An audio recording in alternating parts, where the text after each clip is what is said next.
ঈদের নামাজে প্যান্ডেল করা জায়েজ নাই, হারাম। যে হুজুরে কইছে সূর্যের বরাবর বসায় রাখবে এরকম আধা ঘন্টা, দেখবে ওই হুজুরের ডিম বোনা হয়ে যাবে। কথা কোন ঠিক না বেটি?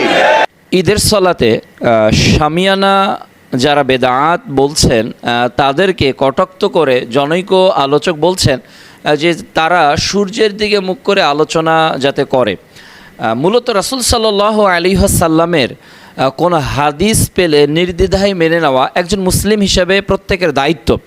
বরং আল্লাহ রাব্বুল আলামিন বলছেন সূরা নিসা অধ্যায় 4 আয়াত 65-তে যে রাসূল সাল্লাল্লাহু আলাইহি সাল্লামকে বিচারক না মানা পর্যন্ত কেউ মুসলিম হতে পারবে না, প্রকৃত মুমিন হতে পারবে না। দ্বিতীয় কথা হলো এই যে রাসূলুল্লাহ সাল্লাল্লাহু আলাইহি সাল্লাম মদিনাতে মসজিদে নববী থাকা সত্ত্বেও তিনি খোলা মাঠে গিয়ে সালাত আদায় করলেন কেন? তিনি কি সামিয়ানার ব্যবস্থা করতে পারতেন না? সাহাবীগণ কি তার জন্য ছায়াযুক্ত কোনো জায়গার ব্যবস্থা করতে পারতেন না? মূলত রাসূল সাল্লাল্লাহু আলাইহি সাল্লামের নির্দেশকে অমান্য করার কোনো ইখতিয়ার, কোনো সুযোগ কোনো মানুষের নেই।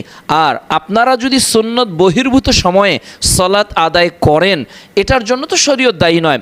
রাসূল সাল্লাল্লাহু আলাইহি ওয়াসাল্লাম ঈদুল ফিতরে 2 নেজা এবং ঈদুল আজহাতে 1 নেজা পরিমাণ সূর্য উদয় হওয়ার প্রাক্কালেই তিনি সালাত আদায় করার নির্দেশ দিয়েছেন।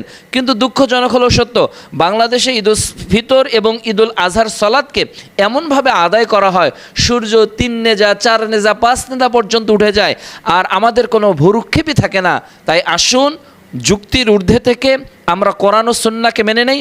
আল্লাহ রসুল খোলা মাঠে ঈদের সালাত আদায় করেছেন, উইদাউট লজিকে আমাদের অনুসরণ করতে হবে। আল্লাহ বোঝার তৌফিক দান করুন।